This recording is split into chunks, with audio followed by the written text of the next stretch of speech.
Hey guys, this is Hamon and welcome back to Bytesize, a show where I review games that I've taken interest in. They don't have to be old, they don't have to be new, they just have to be something I'm interested in.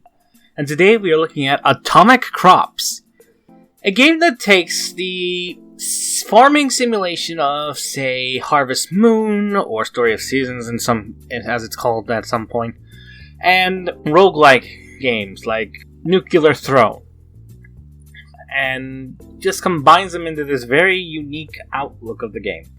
The story is you are a person that has inherited a farm and are planning to, start up a farming thing and all that. But the nuclear apocalypse happens, and thus you are tasked now to do so while at the same time fending off mutated creatures and thus, getting through the seasons to hopefully make money and such. And that's really it. That's the basic premise of the whole thing, because otherwise it is rather the same. Now, in terms of how it looks in graphics, it looks nice. It's a pixelated art style, but it works well. The mutated creatures are very unique, as well as the regular creatures, although two of them at least have something very unique. The characters you actually play as are also very interesting. By the way, you unlock them as you go. I'll explain further as we proceed into gameplay, but for now, all the characters have very unique design, and depending on which one you choose can alter gameplay. As you progress through the game, you'll unlock new areas to explore, and thus unlock new power-ups and such, which again will be explained later on. All while you're trying to basically survive. And I have no issues with it. It's fine. I really don't see anything bad. If anything, I honestly say this is as close as a good design as I could say. I mean, I'm not going to say it's perfect, but I just don't see any flaws to really point out. But in any case, that just goes right into gameplay. And like most roguelites, it is a one and done type of deal, meaning if you die at any point during the game, that's it. You have to restart the whole thing over again. And it's always going to be different each time, meaning that the power-ups will always be different, the stuff you get will always be different, and you have to work with what you get.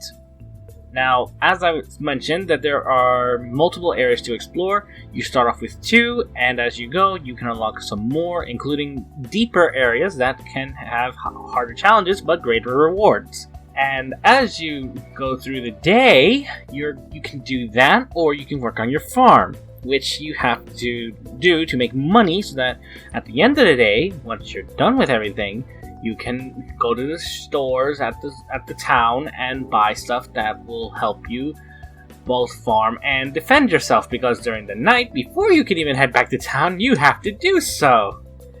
It's mostly just these rabid bandits and these slug-like creatures that will try to eat your crops. But as the seasons come and go, you're gonna find it gets harder, because you'll also have to deal with a variety of rabid bandits, a variety of slugs, as well as some other very unique fly creatures. But that's further on. Now, there's a 3-day system in play.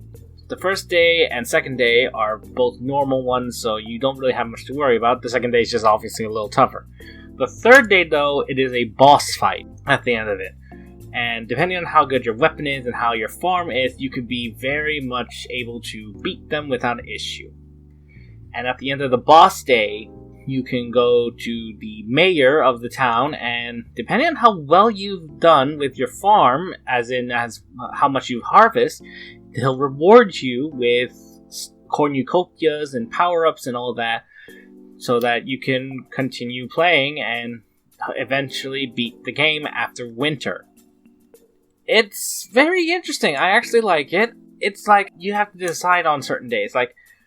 Depending on who you pick, as I mentioned earlier, you get starting power-ups and such. Like the one character, you start off with 2 bees, which the bees will help you raise crops faster.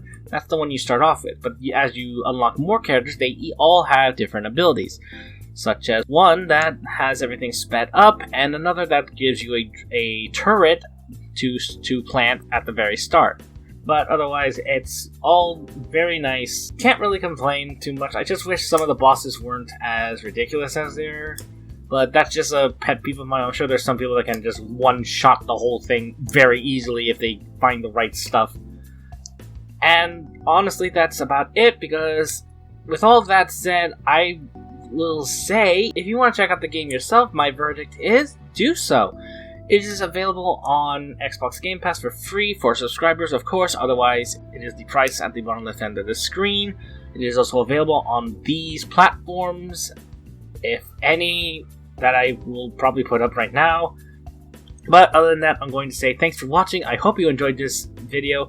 Please leave a like, share the video, and subscribe to the channel for more videos like this, and I will see you next time. Bye!